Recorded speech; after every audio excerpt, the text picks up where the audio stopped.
on a very good Wi-Fi. Yes, that looks like a great spot to. Yeah. Okay, so do you want me to start? Yes, please go ahead. Do you have a presentation prepared, or did you want me to ask questions? I have a presentation. Fantastic. Let me just find it. This should be here. So, hello to everybody. My name is Jens Laugesen. I'm a traditional fashion designer who recently transferred my knowledge into the digital. This is a little overview of what I've been doing for the last 30 years. You know, I've been around for a long time. As a consultant, I've also collaborated with some of the best brands in the world. So I have a quite broad experience, as you will see during this presentation, which is really about my evolution from the 80s till today, you know. So as you can see here, initially I was supposed to study microbiology because I had a scientific high school degree. But then after half a year on au pairing in south of France, I got back to Denmark, and to make some money, I could take like an industrial sewing course. And during this course, I think in the repetitive sewing of the garments, I realized that I like to use my hand in crafting garments. So I shifted my interest from science to fashion, garment making, which led me to Paris, where I was becoming an assistant to a fashion photographer. And through that, I actually got into couture. So as you can see, I have like a long career, and what I highlighted in green is kind of the areas where I kind of shifted my career, first from science to couture, then in 2000s from Paris couture to doing an MA in fashion. And then during the pandemic, I kind of rebooted my career again with a digital intake. I will fly a little bit over everything because it's a quite long career with lots of different stuff. But just this is kind of the overview. You can kind of see the DNA of the scientific side combined with my first editorial in Paris, working for the fashion photographer. So the image making was really important. And then the couture craft, like learning how to drape around the body. And I think these three elements is part of my DNA still today that I'm still trying to use and transform into the metaverse. So what do I like about this digital space? It's really that it's like an immersive metaverse space where you can create new ideas, new concepts, and the explorations of digital and physical. So what you see here is one of my recent explorations of physical patterns I developed for a collection, integrating them in Clothes 3D, doing quick twirls, pulling into the garments. And by experimenting with this kind of technology, you create new shapes that are kind of unrealistic, but it asks a lot of questions of what you can be. And this is what I think technology should be about, inspiring creation of new ideas. So to go back to my MA at St. Martin's, you know, when I was 30 years old, I went to London, and I thought it's time to reconstruct my career. So I thought, how can I develop what is in fashion after deconstruction? And I looked into like the history of modernism and the 20th century to kind of try to understand what would be the next thing. Then September 11 happened. It was like a shift in my mind. I really saw this as the beginning of the new that started at the time. And I think this new is still what we are experiencing today with the pandemic and the digital transformation with the metaverse.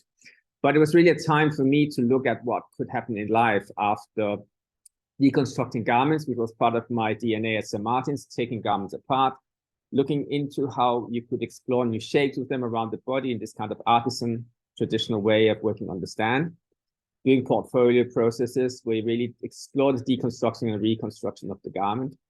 And out of this came this philosophy I called hybrid reconstruction.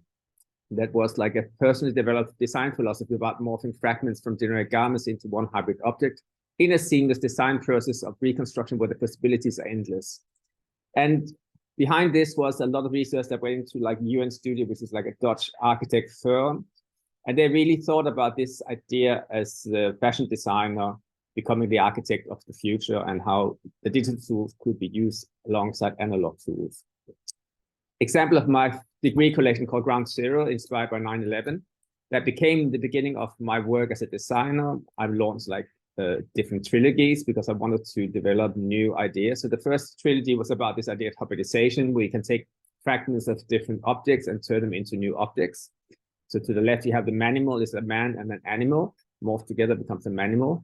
And the idea of the domestic animals, where you combine different fragments from different garments or chairs into new hybrid shapes, it's really what interested me, you know, to take the elements of a shirt and a t-shirt and make these t-shirt dresses, you know. So you can see in this kind of design DNA of mine, it is about deconstructing semantics of the shirt and the t-shirt and constructing new shapes, bringing hybrid elements into design thinking.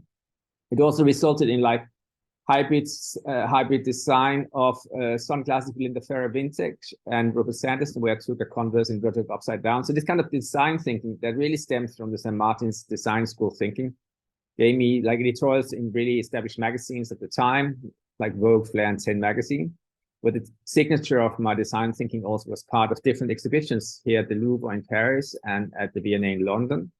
And it was really about exploring how my design thinking at the time influenced like this post-deconstruction time, exploring something new. Here's an overview of the 12 collections, like 4 trilogies I did during the 6 years.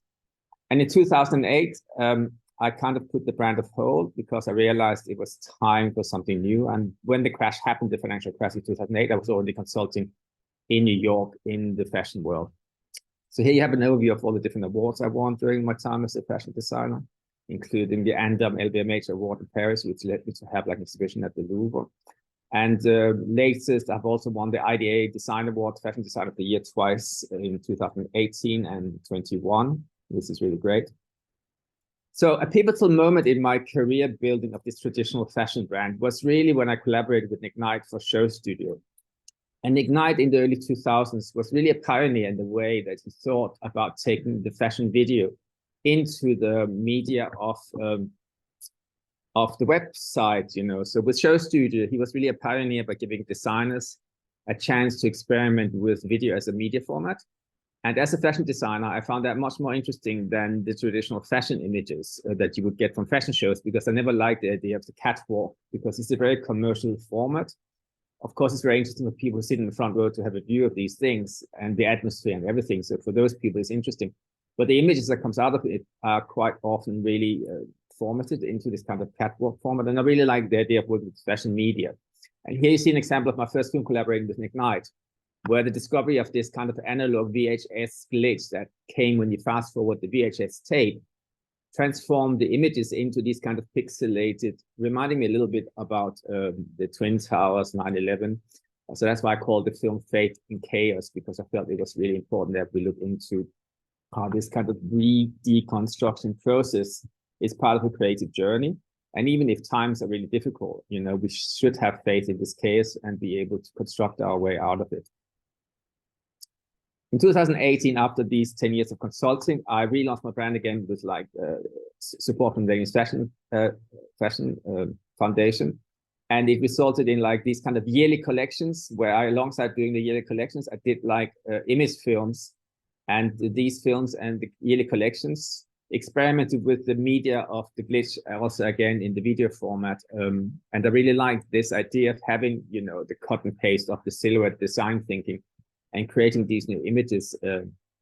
So I think the way the glitch transforms the image of the design is really interesting, because it allows me to see new ways of seeing my design thinking without me doing the design, but allowing the machine, the technology, to do the design thinking for me as a collaborator. And I think my fascination with the fashion video as a media, as a co-creator tool, I think is really what set me up for this kind of transformation into the digital that I'll talk about a little bit later. Examples of one of my physical digital shows where I had like the digital film behind the showcasing alongside the physical installation. You know, it's a quite traditional format, but still I like to merge the visuals of the digital film with the setting, with the sound design. And I think it's a really interesting way of doing the immersive experience. So during the pandemic, I don't have a slide on that, but I actually was the brainstorming creative director behind this global design competition launched with Artsgrid and Gucci. And this experience of how the digital could be like an important tool of communication and connection during the pandemic and giving people a platform to actually be creative and coexist and communicate their work made me understand that digital is really a positive. It's here to help us. And I invited like a group of club kids into this studio in East London, and we invited them to look at my archive where they kind of took the clothes they were wearing, and we documented that into a video format with the glitch format.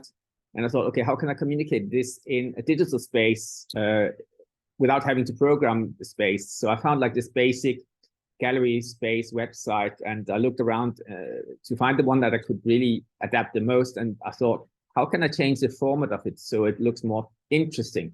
And by making the images much bigger, you know, instead of having traditional small images like in a traditional museum, I pulled the video to the big size floor to ceiling, and that created these kind of immersive spaces. And again, I'm always trying to look at how you can play with technology to make it look different, to disrupt it, to make it look not standardized, but to make it look like bespoke. Then after this collaboration with the film, I did another collection on a fashion week, and I wanted to do a digital collaboration, but I never was able to learn the technology of Clothes 3D. I didn't have time to do it. And I thought if I learned to do that, it's a bit like if I do all the sewing myself, then I don't have time to do the art direction.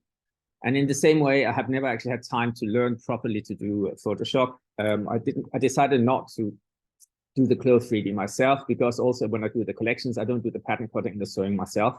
I always collaborate with people. So because I was like having the opportunity to be on schedule in London Fashion Week, I reached out to 6 different artists and we collaborated on the collection.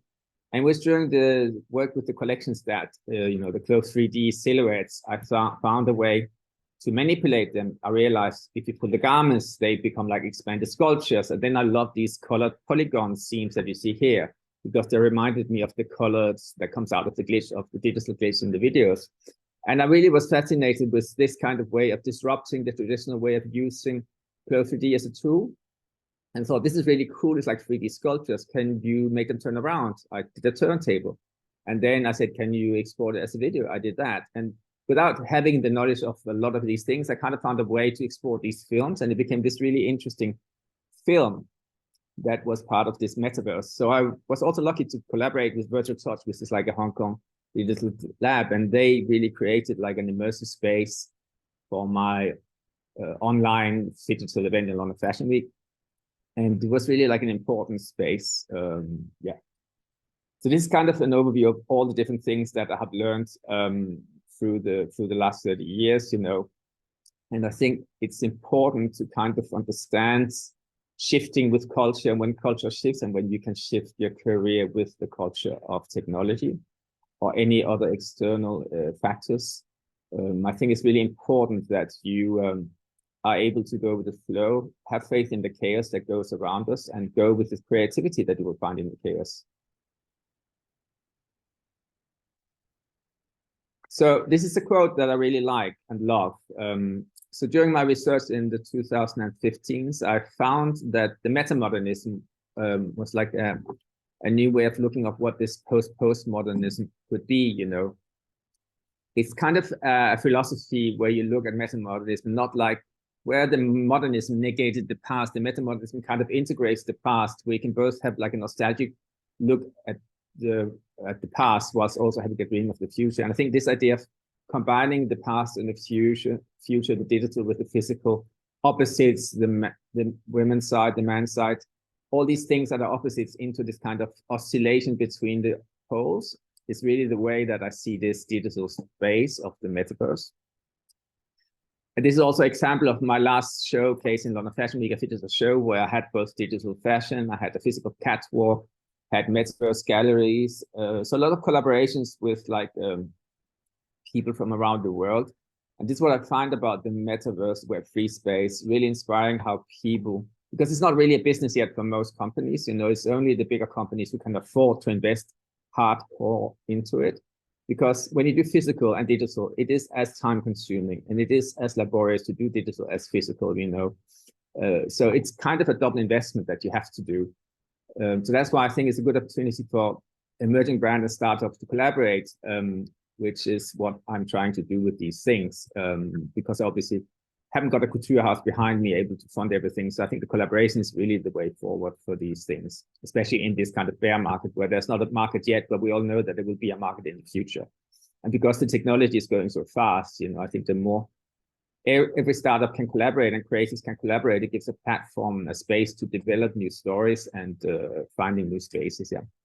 Other examples of the catwalks, and here's also like an AI installation I did in collaboration also with Visions, which is like an AI startup company in Berlin, and Style Protocol with this platform that works on the interoperability. And again, collaborating with these people, bringing the digital to the physical. You know, you have the AI sculptors, we bring it around the world to Berlin, to London, to Copenhagen, and have them in front of these land sites. You know, and it's really easy to use solutions that people can try on their phones. And I think those really, really simple things are the way for us to get people into adhering to more to this kind of digital transformation that's in front of us. Instead of being afraid of it, we should embrace the digital transformation. But I think it's up to us to really do solutions that are easy for people to use, because when it's complicated, people don't really like to use them. Yeah. My latest catwalk I did in Portugal, Lockdown Festival, where I also mixed the videos with the physical catwalk, the traditional catwalk. So it's kind of the merging of the two, the physical catwalk and this kind of digital presentation. That is really where I believe we're going.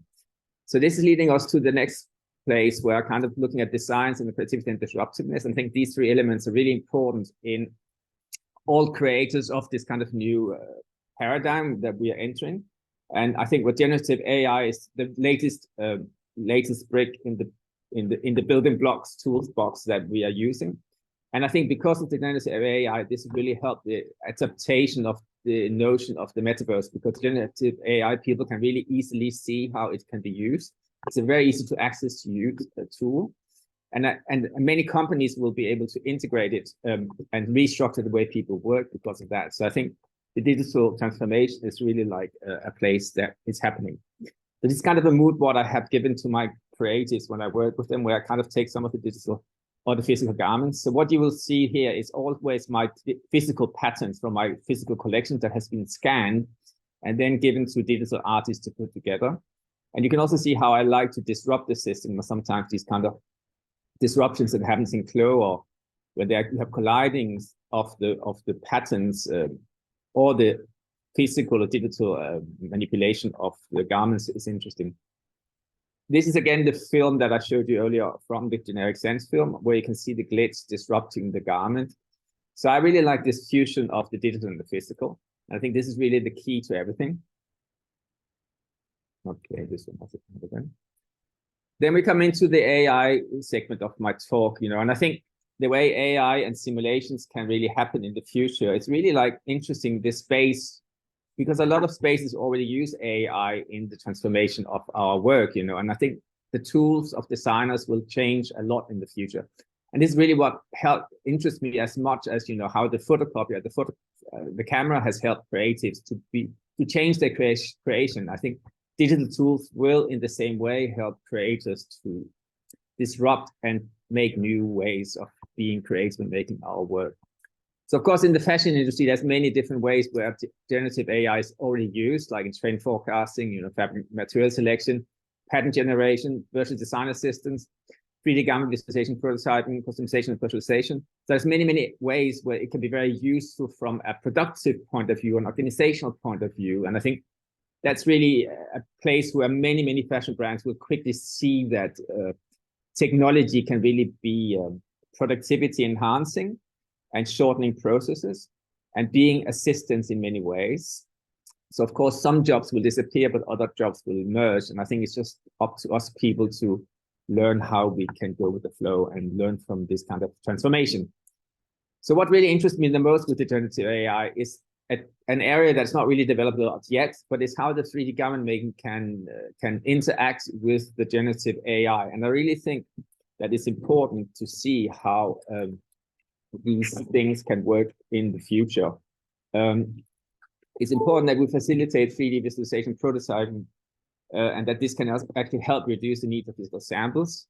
You can also think about how you can do like fittings online, and I think a place where we can look at architecture and the way they have already applied AI into the workflows to develop 2D, 3D pattern cutting tools is really interesting.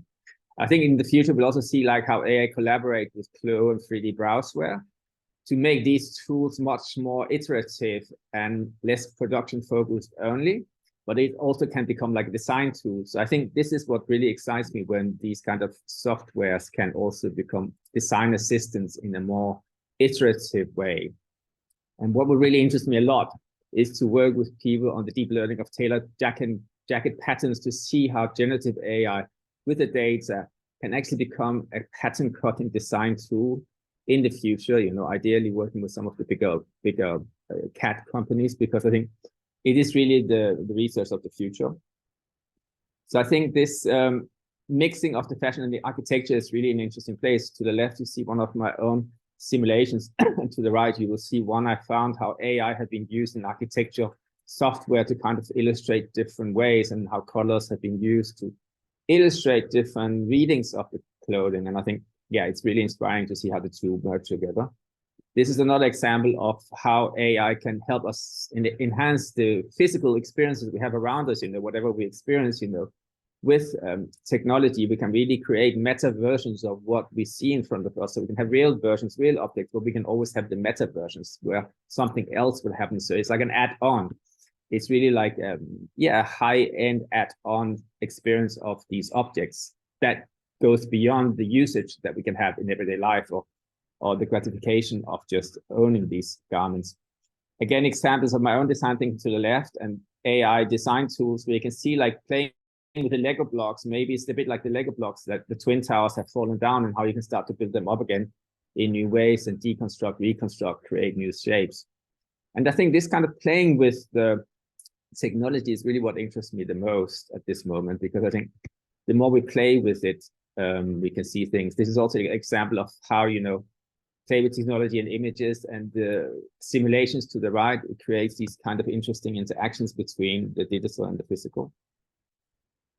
And again, like other examples of how AI in architecture goes together with like simulations of what garment making could be. So I think when you start to morph these technologies or creative practices in between fashion and architecture and product design, then we'll see much more interesting outcomes. Just an example of like AI sneakers by Nils Gabel, a German designer who does these kind of one-off customized, really interesting, individualized tools. So of course, in the future, we can hopefully see more of this kind of individualized production formats. We're not there yet, you know. For now, we can do like digital printed sweatshirt, hoodies, or more basic stuff. But I'm sure in the future, we will find a way to bridge the gap to technology and create like iterations between garment and architecture that would be inspiring for everybody. So this is just an example of Tim Fu, who works as an architect. And I like the way he's really a specialist in the mid-journey. He used a lot in architecture practice. And he shows here how he kind of takes the mid-journey image to the left and tries to implement a new kind of architectural translations to the right. And this is what we really need in the fashion world. You know, when you have the mid-journey illustrations, often you have these kind of unrealistic ways of doing things, but they have to be translated into 3D pattern cutting. And we just need software tools that in the same way will translate the digital aspects to something that is possible to do. It's a bit like in fashion design, when I work with fashion designer students that do Photoshop collage, where they combine images into one, but then once they have to design the objects, what they have done in the collage, then they have to become analytical and technically thinking about how things can be joined up together, a bit like what you see here. So the image to the bottom low is the output with mid-journey, and then the image to the upper left also is the same image that has been translated with Rhino and Grasshopper from the architectural point of view, where it has become like linked up structures that can actually be constructed together. So I think it's possible to see how this kind of mid-journey utopia illustrations can become tangible design thinking objects and paths if we have the same kind of linking of the physical and the digital. And, you know, where, of course, in the past, most people like to work with patterns on the hand because it's a craft done by hand. I can definitely see, having learned all these things, that I wish all my design archives would exist in a digital format, and that pattern cutters could work with that as the creative iteration tool in the beginning to quickly produce like toiles and ideas, iterations that can be used as a starting point for a collection. So this is just some examples recently I did when I was trying to see how could you direct Midjourney to come up with like deconstructed, reconstructed versions of the Dior bar jacket. And it was just like 2 or 3 prompts, and I got these solutions, you know, where I talked about morphing Margiela with the Dior bar jacket. And I think it's actually a really good idea to come up with so quickly. So I think if you learn to use Midjourney as a tool, not to go into the glamorous side of illustrations or catwalk and all these things, but really try to direct it to work on the construction or the thinking process of your design thinking, then you can get really, really interesting solutions. This is what I learned, you know, the more specific you are in the way you describe your design thinking, the better results you would get. Of course, it's very easy to like quote Dior jacket or Martin Margiela jacket because they're a very famous brand, and you will very quickly find images online that they can take references from. But I think that's a little bit like cheating. Of course, everybody can say we want to do like jackets like Margiela, but I think as designers, if we do that, we know we are kind of copying somebody's work. So instead of doing that, I think it's important as creators, we find our own language that will inspire that kind of visual design thinking from the images that exist, but without referencing these designers, because we don't really want to be recognized as designers who are copycatting. And as when I teach fashion design to students, I always say all kind of references to any current designers should be avoided in any kind of work for brands, you know. But this is kind of interesting to see how you can come up with like solutions for possible creative pattern cutting or toiles. Again, it's iterations about the tailored jacket, you know. And I think this was a prompt that came out of just, this is results that came out of a prompt. And I think it's really interesting what came out. And you can see, oh, this could really easily become a beginning of a storyline for a collection or a segment. Or you can say, I like this jacket, can we do this jacket?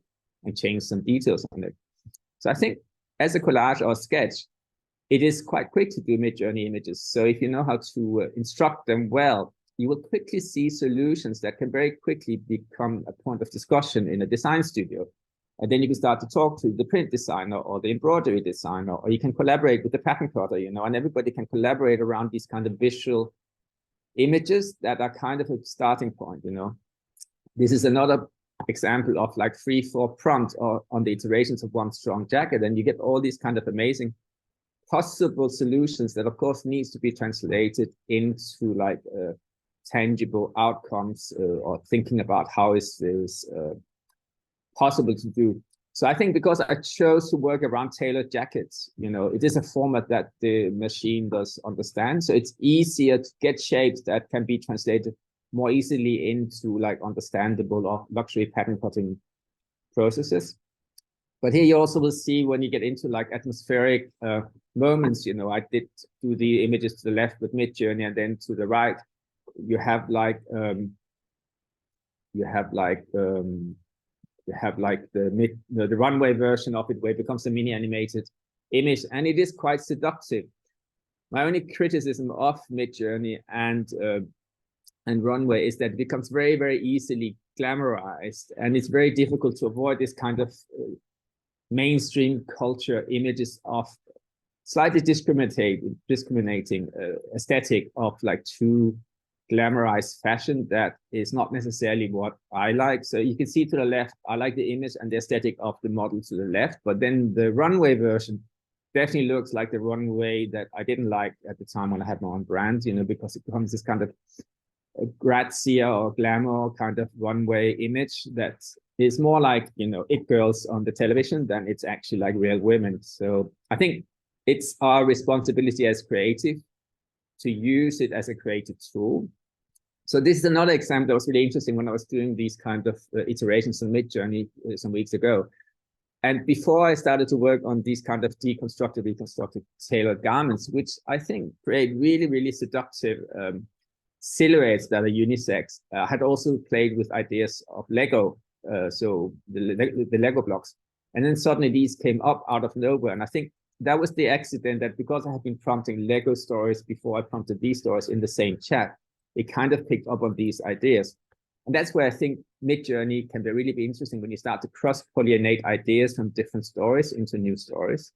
And it's just like, yeah, it's really like an image of a tool. And here I also played with like the the runway versions of it again. And I think it's really seductive the way these kind of static images quickly become a beginning of a campaign. So for sure, many jobs will change, you know, and a lot of the visual industries will change, you know, and where, you know, art directors for for big agencies in the past, they often work with existing images from magazines to do their art direction when they were pitching for bigger brands. You know, so sometimes Yves Saint Laurent would have a picture pitched by an agency taken from a magazine done by a photographer, but for another brand. This is not something that people actually know, but a lot of art direction has been done like that in the past, you know, copy pasting images they found elsewhere. But you can see how this can be used for art directors in a very creative way, and creating these kind of beginning of images or tools. Yeah, these are some examples of this kind of Lego concept that I was working on. And I think, you know, this is very credible suggestions of what a possible Lego collaboration could be looking like, you know. And I think for this kind of purpose, I really can see a huge future in the creative industries, because it comes up with ideas that as a designer, it would have taken ages for me to kind of develop. Yeah, and I think this is really where Midjourney and Runway and all these new tools can really be embraced by creatives and be used. Then I was amazed by how really good it looks, you know, and then I looked into Midjourney, actually not in the Discord channel, but on the Midjourney website. And what I found was that you could see underneath your prompted images that you think is unique to yours. Then you will see all these plethora of other images that look similar to yours, but that has been done by other creators. And then you realize that it's a bit like Pinterest, that all these images are, of course, like created from existing images. So how can you make, if everything is being prompted from the same images, how can you make your own work unique? And what is your signature in this kind of rehashing of images that already exist? And how is the ethics of creativity in that, you know? And it reminded me a little bit of Pinterest, you know, because a lot of designers use it, but it's really rare to see anybody admitting that they use it. And I don't really like to use it, because you just see these kind of straightforward, easy to understand, looking similar ideas.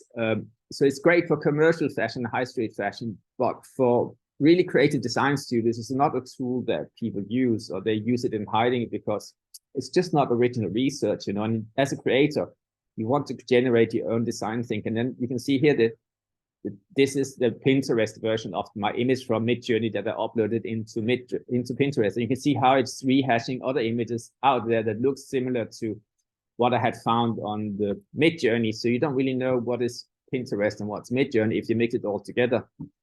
And yeah, so it can be difficult to find a signature as a creative in this industry where everything is rehashed from other people's work. I think this is the huge challenge we are having in front of us. Yeah. So this was kind of my, yeah, okay, I just, yeah.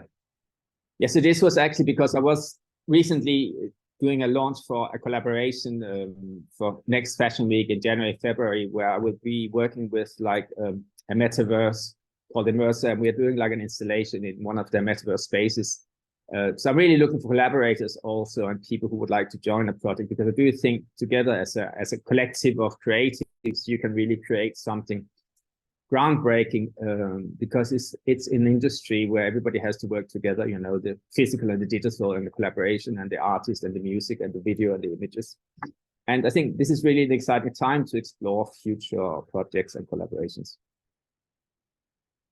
Yeah, and this is just like overview of my different contact details if anybody wants to reach out. So thank you for listening. Fantastic. Thank you so much, Jens. I love everything that you've worked on. I like the fact that you're also focusing on like authenticity of, you know, real women and what they look like, rather than this glamorized version, which can be a bit off-putting. In terms of education, where do we go from here? Like, should universities ban ChatGPT, ban Midjourney, ban these tools, and get No. We shouldn't ban anything, of course not.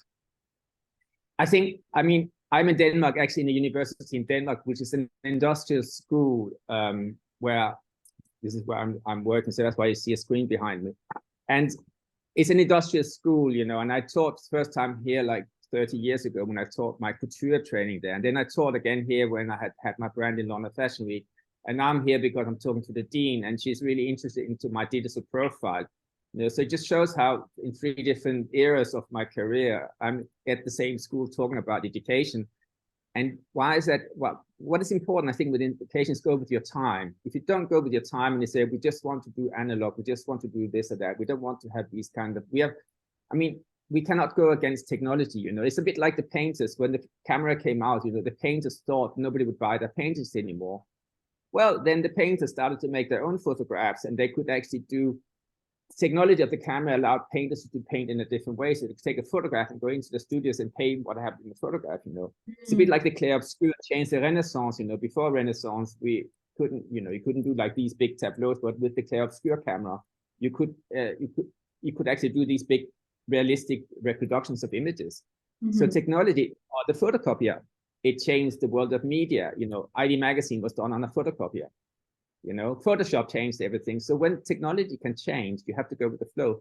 Video changed, that people thought, oh, we have videos now, nobody will go to the cinema. But then in the cinema, but television changed cinema. Then cinema became stronger, And now we have like in Hollywood where people are worried about losing their job as screenwriters and all these roles in the film industry. But I think honestly, a lot of the jobs done in Hollywood television series and cinema, it's really not very good storytelling. It's not really good art, And if they get worried and they become better artists and better writers because they have competition that low paid. So I think for the very commercial fashion and the very commercial art, you will see a lot of things being done like that.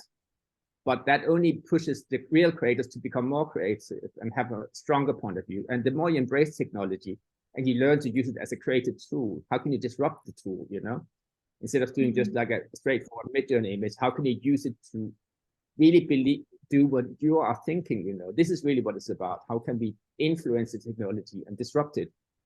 And I think that's just what it is, because I think right now we haven't, my LinkedIn profile is overloaded with like mid-journey images. A lot of people are doing mid-journey images, mid-journey designers and all this. But I think the images are just illustrations. How many illustrations do we need in life? We need actual, I think they have to become design thing. It's nice to have images, but what is the purpose of the image, If it's just to have images, then that's one thing. But if it's the purpose of an image to become the beginning of a design process, and then it results in a 3D object, then it has a different purpose than just being an image. So I think it's about finding the purpose of all these things we can produce with the technology. So it becomes purposeful, not just producing stuff we don't need. Yes, no, I agree. And I think it's not necessarily about banning a technology, but it's still about, okay, how do we still preserve those original skills? Like, how do we, even if you are creating fashion for a game or for a metaverse, if you understand how to make a physical garment and how to drape it and go through that process, that's going to provide a level of depth. For sure, yeah. I can give you an example. When I collaborated with designers like a year ago, I reached out to people who had built their careers. They were professionals, but they had started a career a year and a half earlier during the pandemic, And I thought they had learned proper stuff, but I didn't realize that some of them had learned stuff before the pandemic, and some of them had just been educated during the pandemic. So they had to do the pattern cutting themselves, learning themselves, had to learn about clothes 3D on YouTube videos. They had some online pattern cutting teaching, so they didn't know anything about where to put traditional darts, So I think, of course, in the gaming world, it's not so important how the garments are put together because you can just stretch the fabric. But if you want to do digital garments that actually has a relevance to real fashion or luxury fashion, then you have to understand a lot about the craftsmanship. And that's where we need the brains and the hands of the couture houses to collaborate with technology on the high level, this kind of fusion of the 2 high levels of technology. Because I see digital is a technology and fashion is a technology. It's craft and technology morphed together. And I think creativity and technology has to go hand in hand, both for the digital and the physical, because couture houses without couture hands and mindset would create the patterns and make these illustrations into imaginary or physical artisan objects. We need the fusion of the two. Yeah, you can see how they could, within a fashion brand, become 2 different silos and want to work differently because they don't understand each other. They don't communicate the same language, but ideally you need to bring these both together into a Phygital collection that is cohesive and have a, I don't know, a creative director who understands both of those. Do you think that the physical would be more utilitarian and then the digital version would be the physical, but with some sort of magical kind of fantastical qualities? Or do you think, how do you think they... I think it's about finding out what is the purpose of everything, you know, because the metaverse exists since 20 years. Gamers have been living in the metaverse since 20 years. So it's not a new concept. They have a purpose to be there. They love gaming, but not just that. They meet friends. You know, my nephew has met friends in Afghanistan. He's learned about the cultures. They become best friends online because they're gaming. So gamers have a purpose in the metaverse. So they don't mind being there 10 hours a day. How many people spend 10 hours in Decentraland goes back every day? Nobody. Why? Because it's boring. Nothing is happening. That's new all the time, you know. So before we have more things happening in a way, I mean, of course, tech people is different. They love technology, so they go in often. I teach like fashion students at Westminster University, and I asked them in fashion event management, and they do phygital projects so they have a physical event they have to do for a brand. And since the pandemic, I asked them to do a phygital version of it, or at least consider it. And when I did the presentation last year about the collaborations I've done, I asked them, how many of you have been to Decentraland? 2 of them out of 30, you know, and they don't go back a second time because they don't find it interesting. And so I think, you know, what is the purpose to go back? Unless if something new is happening, you know, it's like a shop. How many times you go to the same shop if things don't change, the merchandise don't change? You know, so I think it's really about finding a purpose. So for luxury brands, a purpose can be, of course, like we heard earlier, you know, if we can get it into the gaming world, then younger people can love the brand in a different way before they have the money to actually buy the real luxury objects, you know. So there can be a democratization of the design thinking through these kind of digital formats. But I think who wants to buy a digital garment today? Not many people want to buy a digital garment because where can you use it? What is the purpose of a digital garment? You can buy this in NFT, so it's like fun to have. Or you can, some few people who like to go into the digital platforms or the metaverses can use them potentially in the future when there's interoperability. But there's not a real purpose of digital garments yet. So we have to think about how can a brand have the digital and the physical together. So I think, of course, there's brands who are just digital that exist. I'm not sure how much people are using that in their everyday lives, but in the future, maybe there are people who will be using a lot of that. But I think where brands today really can learn, not think about Web 3.0, but Web 2.5, where we have a physical world with a physical universe, and how can we do digital implementations of it, and not maybe call it Metaverse or Web3 or NFTs and all these kind of MetaMask things that alienates people, you know, not do crypto talk because that's too cryptic for many consumers, you know. They need to be guided into this world and, oh, this is digital, it's actually cool. But they didn't even realize it becomes this kind of complicated world of technology that, because people are afraid of the metaverse. Nobody wants to live in the metaverse. After the pandemic, we want to live in the real world, not in the metaverse. So I think it's just psychology, you know, how can you talk about it to everybody, not just to the crypto fans? That's really the challenge for the industry, I think, how it can become integrated in the Web 2.3, 4, or 5 version before we talk about the Web 0.3 in the future. Absolutely. Fantastic. Well, thank you so much for your talk today. I found that really, really fascinating. Where can people get in touch with you? On LinkedIn? You can link on LinkedIn, find me on LinkedIn, yeah. Definitely. And your I can also put my contact details in the chat so we can hook up there. But anyway, thank you so much for the opportunity, Frankie. It's really a great platform you're doing. And I think it's really important to have all these people talk about different experiences. Fantastic. Very inspiring. Great. So next up, we've got Z Quinn.